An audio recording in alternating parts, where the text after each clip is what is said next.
Zero waste living is something that is perceived to be just for the privileged, and right now we're experiencing inflation.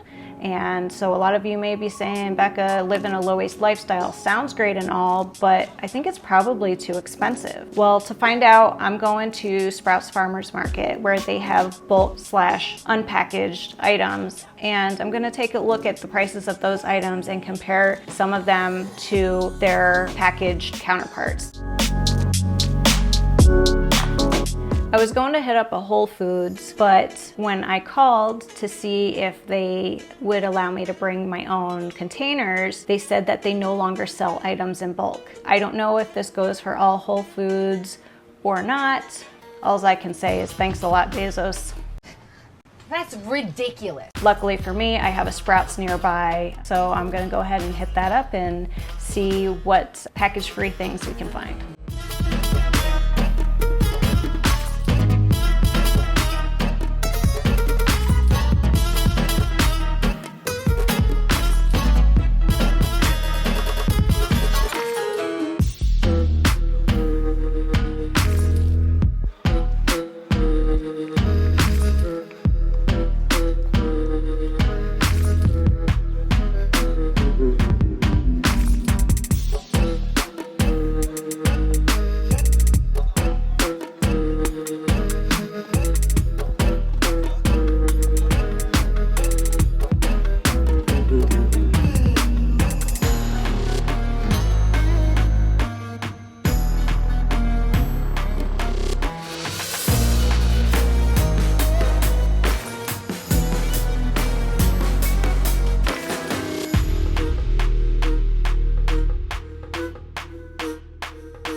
Now, I don't have time to go through every bulk item that they offer, so I'm gonna stick to the staples in my household.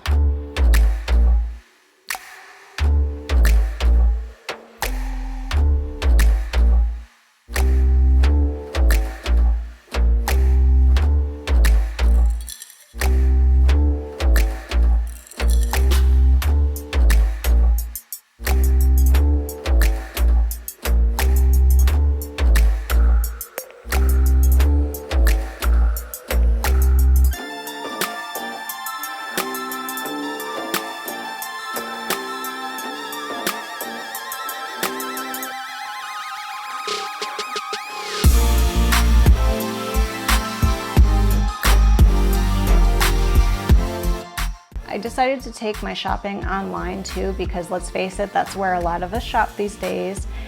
Two big places that people shop online are Amazon and Walmart. So I figured those would be two good places to just kind of price compare any regular typical things you would get, like, I don't know, parchment paper, and then compare it to a more sustainable counterpart such as a silicone bacon mat. I looked on Walmart.com and your typical sponge costs probably about $3.33.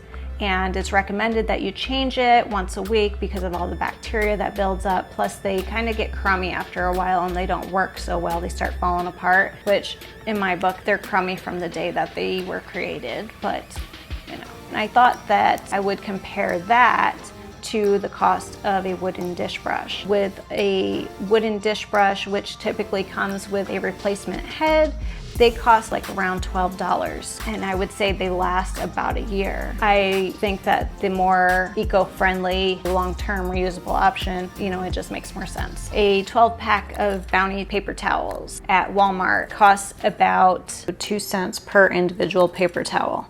If you're purchasing a 12-pack of paper towels every 4 months, that's about $63 a year. Unpaper towels, however, they're usually sold in a 12-pack for approximately $20, which sounds like a lot, but they are reused over and over and over and could be used for years. This is another area that it varies greatly. It depends on where you buy them. You can find them on Etsy, on Amazon, all over the place. It just varies greatly. So I'm telling you what I'm seeing, what's accessible to me and what I'm finding. Now, plastic zip seal bags such as Ziploc bags, I figured that I would look at a quart size freezer bag and compare it to the Stasher brand reusable silicone freezer bag. And the Ziploc bags are approximately $4 for a package of 25, and the Stasher bag just for 1 quart size bag is $20.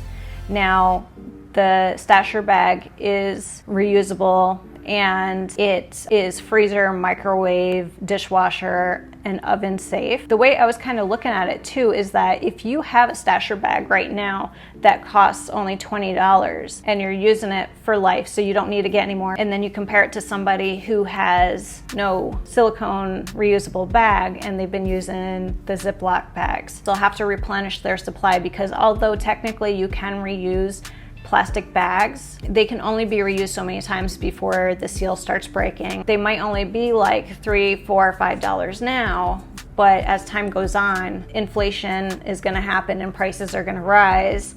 It's just the nature of the beast. Who knows how much you're going to end up spending a few years from now on your replacement Ziploc bags, when you could have had your one-time purchase of your $20 silicone bag. That's the way I kind of look at it. Now, I don't know how often people go through Ziploc bags. Let's say that you only have to replace them about 4 times a year. That's only $16 a year, which isn't a huge financial cost, but it is a huge burden to the environment. There's also other brands of silicone bags besides Stasher brand. You don't have to use Stasher. There are a lot more affordable brands, but the reason why I mentioned Stasher is because that's the brand that I use, and I have not used the other brands. I also compared some cheaper brands of shampoo on Walmart to Plain Product shampoo, which is what I use.